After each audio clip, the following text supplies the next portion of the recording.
भारत की सनातन संस्कृति में कुंभ स्नान केवल एक धार्मिक अनुष्ठान नहीं, बल्कि आत्मिक जागरण और सामाजिक एकता का महान उत्सव है। यह वह अवसर है जब आस्था, श्रद्धा, संयम और तपस्या एक साथ प्रवाहित होते हैं। करोड़ों श्रद्धालु देश विदेश से पवित्र नदियों के तट पर एकत्र होकर स्नान करते हैं और अपने जीवन को पवित्र व सार्थक बनाने की कामना करते हैं। कुंभ स्नान की परंपरा का संबंध प्राचीन पौराणिक कथाओं से जुड़ा है। मान्यता है कि अमृत कलश की कुछ बूंदें जिन स्थानों पर गिरीं, वहीं कुंभ का आयोजन होता है। विशेष खगोलीय योगों में जब ग्रह नक्षत्र अनुकूल होते हैं, तब नदियों का जल अत्यंत पवित्र माना जाता है।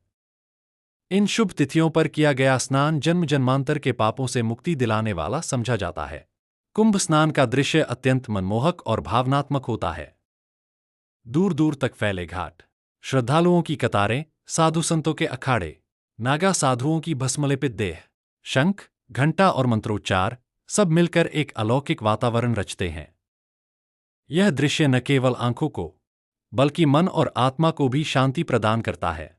इस पर्व की सबसे बड़ी विशेषता इसकी समानता की भावना है। कुंभ स्नान में अमीर गरीब, शिक्षित जाति धर्म का कोई भेद नहीं रहता। सभी एक ही नदी में स्नान करते हैं और एक ही उद्देश्य से आते हैं, आत्मशुद्धि और ईश्वर के प्रति समर्पण। यह भावना भारतीय समाज को जोड़ने का कार्य करती है।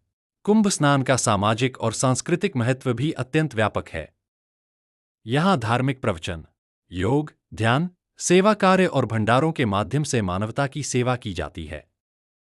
लाखों लोगों के लिए निःशुल्क भोजन, चिकित्सा और आश्रय की व्यवस्था करना हमारी सामूहिक शक्ति और संगठन क्षमता का प्रतीक है।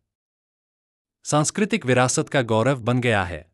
अंततः कुंभ स्नान जल में डुबकी लगाने तक सीमित नहीं है। यह अहंकार, क्रोध और नकारात्मकता को त्याग कर शुद्ध जीवन की ओर बढ़ने का संदेश देता है। कुंभ स्नान हमें सिखाता है कि सच्ची पवित्रता बाहरी नहीं, बल्कि आंतरिक होती है। यही कारण है कि कुंभ स्नान युगों से मानवता को आस्था, शांति और सद्भाव की प्रेरणा देता आ रहा है।